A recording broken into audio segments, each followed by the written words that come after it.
Hello friends, next topic की बात करते हैं ब्लड प्रेशर।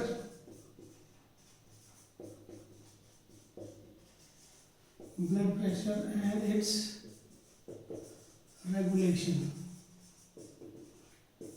चलिए, ब्लड प्रेशर क्या होता है, डेफिनेशन अगर बात करें, ठीक है, तो क्या हुआ, pressure exerted by blood onto the artery called as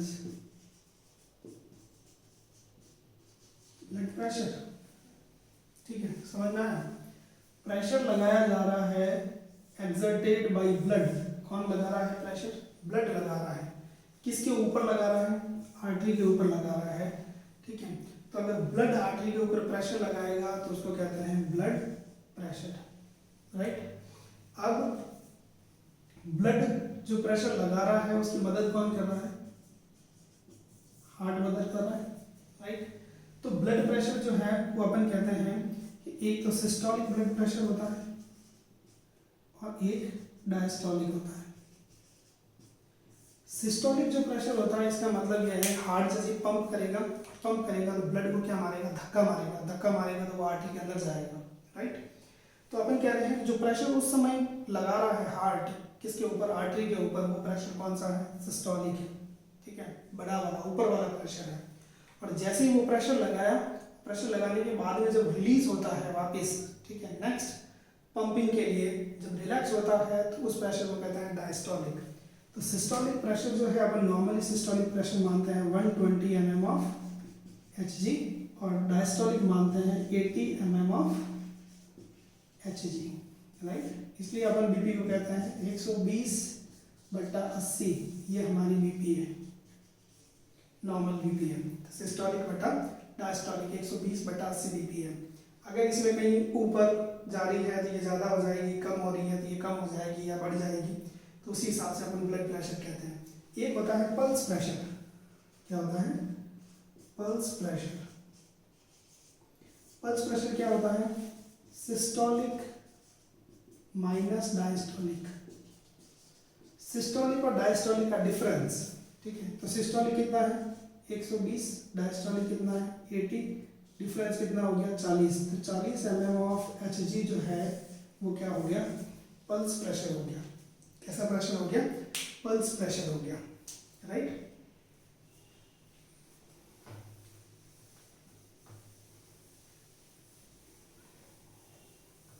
चलिए बात करते हैं इसके रेगुलेशन की।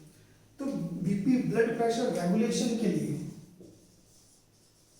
ब्लड प्रेशर रेगुलेशन करने के लिए जो है वो 3 टाइप्स के मैकेनिज्म चलते हैं। एक तो चलता है short term mechanism, short term mechanism. एक होता है इंटरमीडिएट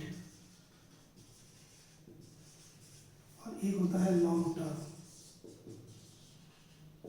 ठीक है। बीपी को रेगुलेट करने के ये 3 मैकेनिज्म चलते हैं, short term, intermediate and long term. Short term के अंदर जो मैकेनिज्म चलता है उसमें जो पहला काम आता है उसको कहते हैं बैरो रिसेप्टर। कौन सा रिसेप्टर? बैरो रिसेप्टर। और दूसरा होता है कीमो रिसेप्टर। इंटरमीडिएट के अंदर जो आता है, जो सबसे ज़्यादा एग्जाम में पूछा जाता है, वो होता है रेनिन एंजियोटेंसिन मैकेनिज्म, ठीक है। इसको कहते हैं रास, RASS, रास, रेनिन एंजियोटेंसिन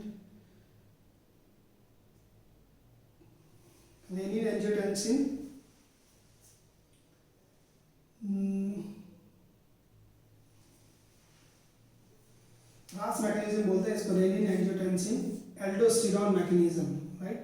एल्डोस्टेरॉन मैकेनिज्म कहा जाता है इसको, ठीक है। Renin angiotensin mechanism. Long term के अंदर जो काम आता है वो हार्मोनल काम में आता है।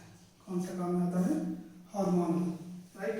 अगर अपन बैरो रिसेप्टर की बात करें, ठीक है, तो बैरो रिसेप्टर के अंदर जो है वो ध्यान दीजिएगा, बैरो रिसेप्टर आपकी 2 जगह पे प्रेजेंट होता है। एक तो प्रेजेंट होता है आपका कैरोटिड आर्टरी पे, कहाँ पे प्रेजेंट होता है, कैरोटिड आर्टरी पे, और एक प्रेजेंट होता है आपके आयोटा पे, राइट। तो जैसे ही बीपी कम होगी, राइट, तो स्टिमुलेशन जो है वो कैरोटिड आर्टरी और आयोटा के अंदर जो सेंसेशन है, जो रिसेप्टर है, वो इंफॉर्मेशन किसको देंगे, ब्रेन को देंगे, राइट। और ब्रेन वापस हार्ट को इंफॉर्मेशन देगा कि भाई साहब बीपी कम हो रही है, कॉन्ट्रैक्ट करो। तो जैसे ही ब्रेन से इंफॉर्मेशन मिलेगी, हार्ट को कॉन्ट्रैक्ट करेगा और बीपी अचानक से क्या हो जाएगी, बढ़ जाएगी। तो बैरो रिसेप्टर में क्या आएगा कि बैरो रिसेप्टर कैरोटिड आर्टरी और आयोटा के अंदर जो है वो दो बैरो रिसेप्टर होते हैं, और अगर कहीं पे भी बीपी में चेंजेस आते हैं तो ये इंफॉर्मेशन कहाँ तक पहुँचाते हैं, ब्रेन तक पहुँचाते हैं, और वहाँ से इंफॉर्मेशन वापस हार्ट के पास आती है, और हार्ट क्या करता है, पंपिंग करना स्टार्ट कर देता है ज़्यादा, जिसकी वजह से बीपी जो है वो ठीक हो जाती है। नेक्स्ट होता है कीमो रिसेप्टर। कीमो रिसेप्टर का मतलब है कि अगर किसी ऑक्सीजन में, CO2 में या हाइड्रोक्लोरिक HIN में, ठीक है, कहीं पे भी अगर चेंज हुआ कुछ, तो चेंज होने की वजह से जो है वो अपने आप ही कीमो रिसेप्टर एक्टिवेट हो जाते हैं और इंफॉर्मेशन ब्रेन तक ले जाते हैं, और ब्रेन जो है वो हार्ट को इन्फॉर्म करता है बीपी कम हो रही है तो हार्ट को ज़्यादा पंप करना है, और ज़्यादा हो रही है तो कम पंप करना है। तो ये होता है कीमो रिसेप्टर। नेक्स्ट सबसे इम्पोर्टेंट जो चीज़ है वो है रेनिन एंजियोटेंसिन मैकेनिज्म। ये क्या होता है, इसको पढ़ने से पहले ये हार्मोनल वाला देख लेते हैं कि लॉन्ग टर्म में हार्मोनल काम आता है। मैंने एक चीज़ आपको बताई थी कि इसमें जो हार्मोन काम आता है वो कौन सा है, ADH, एंटी डायरेटिक हार्मोन, या फिर इसको वैसोप्रेसिन कहते हैं, वैसोप्रेसिन, राइट। ये क्या करेगा, सोडियम और वाटर का रीअब्जॉर्प्शन करेगा और बीपी जो है वो बढ़ जाएगी। ये लॉन्ग टर्म मैकेनिज्म होता है। नेक्स्ट इंपॉर्टेंट मैकेनिज्म की बात करते हैं renin angiotensin mechanism.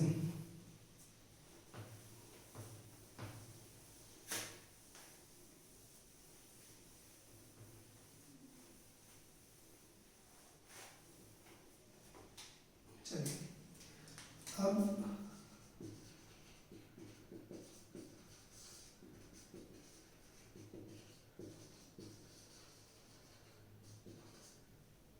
Renin angiotensin mechanism हुआ क्या, बीपी जो है वो, ब्लड प्रेशर जो है वो क्या हो गया, डाउन हो गया।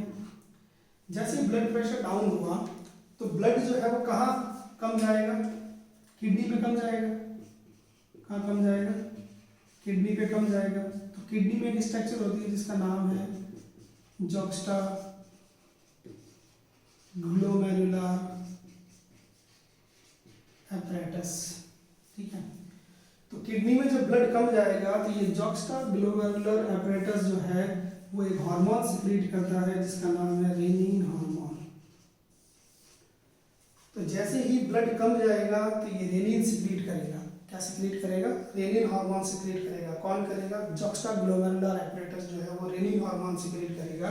और रेनिन हार्मोन जो है वो क्या करता है, एंजियोटेंसिनोजन को एंजियोटेंसिन फर्स्ट में बदल देता है, ठीक है। ये रेनिन हार्मोन एंजियोटेंसिनोजन के साथ मिलके इसको क्या करता है, एंजियोटेंसिन फर्स्ट में बदल देता है। और नेक्स्ट ये फर्स्ट जो है आगे जाके एंजियोटेंसिन सेकंड में बदल जाता है। और ये जैसे ही सेकंड में बदलता है तो यहाँ पे जो है वो वैसो कॉन्स्ट्रिक्शन होना स्टार्ट हो जाता है। और वैसो कॉन्स्ट्रिक्शन जब स्टार्ट होगा तो बीपी जो है वो क्या होगी, बढ़ेगी, राइट।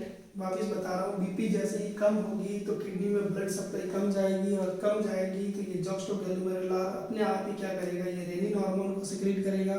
रेनिन हार्मोन जो है वो एंजियोटेंसिनोजन को एंजियोटेंसिन फर्स्ट में बदलेगा, एंजियोटेंसिन फर्स्ट जो है वो एंजियोटेंसिन सेकंड में बदलेगा। और ये दोनों ही जो है वो क्या कराएंगे, वैसो कंस्ट्रिक्शन कराएंगे।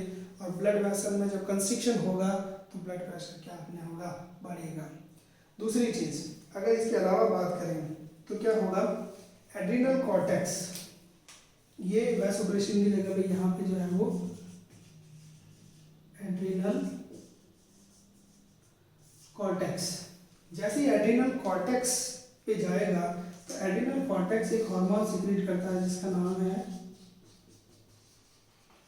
एल्डोस्टेरॉन। और एल्डोस्टेरॉन क्या करता है, सोडियम एंड वाटर का रीअब्जॉर्प्शन करता है और बीपी क्या हो जाएगी, और ये क्या हो जाएगा, वॉल्यूम बढ़ाएगा, वॉल्यूम बढ़ेगा, और वॉल्यूम बढ़ेगा तो बीपी अपने आप ही क्या होगी, बढ़ जाएगी, राइट। ये होता है मैकेनिज्म। तो एंजियोटेंसिन फर्स्ट, एंजियोटेंसिन सेकंड में चेंज हुआ तो दो इवेंट्स होंगे, एक तो होगा वैसोकंस्ट्रिक्शन, तो वैसोकंस्ट्रिक्शन से बीपी अपने आप ही बढ़ जाएगी, और दूसरा होगा कि ये जो एंजियोटेंसिन सेकंड होगा ये एड्रिनल कॉर्टेक्स पे काम करेगा, और एड्रिनल कॉर्टेक्स जो है वो एल्डोस्टेरॉन हार्मोन को सिक्रीट करेगा, और एल्डोस्टेरॉन हार्मोन क्या करता है, सोडियम और वाटर को रीअब्जॉर्ब करता है। सोडियम और वाटर जब रीअब्जॉर्ब होंगे तो वॉल्यूम बढ़ेगा, और वॉल्यूम बढ़ेगा तो बीपी अपने आप ही क्या हो जाएगी, बढ़ जाएगी। ये होता है आपकी बीपी रेगुलेशन का मैकेनिज्म।